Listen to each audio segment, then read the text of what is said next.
Introduction to the book of second Kings, రెండవ రాజుల గ్రంథం యొక్క పరిచయం. బైబిల్లోని 12వ పుస్తకం రెండవ రాజుల గ్రంథం. దీనికోసం స్పష్టంగా తెలుసుకుందాం రండి. రాజ్యాల కాలములో దేవుని యొక్క తీర్పు, కరుణ మరియు దేవుని యొక్క నిబంధన విశ్వాసనీయత ఈ పుస్తకం చూపిస్తుంది.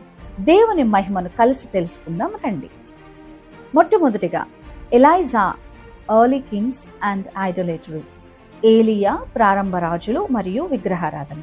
1-3 అధ్యాయాలలో ఏలియా ప్రవక్త ఆహాబు రాజు కుటుంబాన్ని బయలు ఆరాధనకు వ్యతిరేకంగా గద్దించాడు. అతడు అగ్ని రథంలో స్వర్గానికి ఆరోహణం చెందారు. ఎలీషా అతని స్థానము తీసుకున్నట్లుగా మనం చూస్తాం. ఇజ్రాయేలు విగ్రహారాధనలో పడిపోయింది. రెండవదిగా ఎలీషాస్ మిరకల్స్ అండ్ మినిస్ట్రీ. ఎలీషా అద్భుతాలు మరియు సేవ. 4-8 అధ్యాయాలలో ఎలీషా దేవుని శక్తి అద్భుతాలు చేశాడు. షునేమీరాలి కొడుకుని లేపారు. నైమాను ఎంతో అద్భుతమైన స్వస్థతను పొందుకున్నట్లు మనం చూస్తాం. అతని సేవ దేవుని యొక్క కరుణ, నీతిని ఇజ్రాయేలుకు వెల్లడి చేస్తుంది.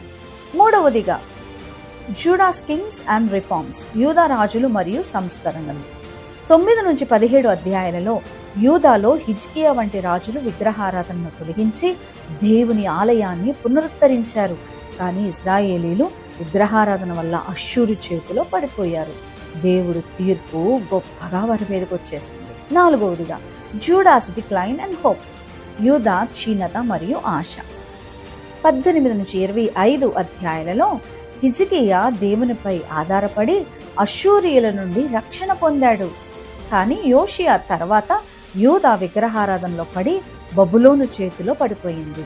దేవుడు ఇంకా ఆశను ఇచ్చాడు. 5వదిగా గాడ్స్ ప్రాఫిట్స్ అండ్ మర్సీ. దేవుని ప్రవక్తలు మరియు కరుణ. 2వ రాజులు అంతటా ఏలియా, ఎలీషా వంటి ప్రవక్తలు దేవుని సందేశాన్ని ప్రకటించారు. పాపం ఉన్నప్పటికీ దేవుడు తన ఒడంబడిక ప్రకారం కరుణ చూపాడు. దేవుని యొక్క విశ్వాసతను వెల్లడి చేశాడు.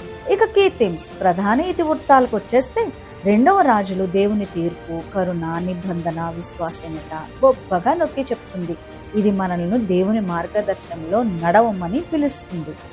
స్నేహితులారా, 2వ రాజుల గ్రంథము దేవుని యొక్క కరుణ, మన యొక్క విధేయత గురించి కూడా నేర్పిస్తుంది. ఈ గ్రంథం మనల్ని దేవునిపై విశ్వాసంతో జీవించమని ప్రోత్సహిస్తుంది. విగ్రహారాధన చేయకూడదని, దేవుని తీర్పు విగ్రహారాధకుల మీదకి వస్తుందని నొక్కి చెప్తుంది. ఈ పుస్తకాన్ని మీరు చదివారా? మీకు ఇష్టమైన భాగం ఏంటో కామెంట్స్లో నాకు ఖచ్చితంగా తెలియచేయండి. ఈ వీడియోని లైక్ చేయండి, నా ఛానల్ని సబ్స్క్రైబ్ చేయండి. Jesus loves you.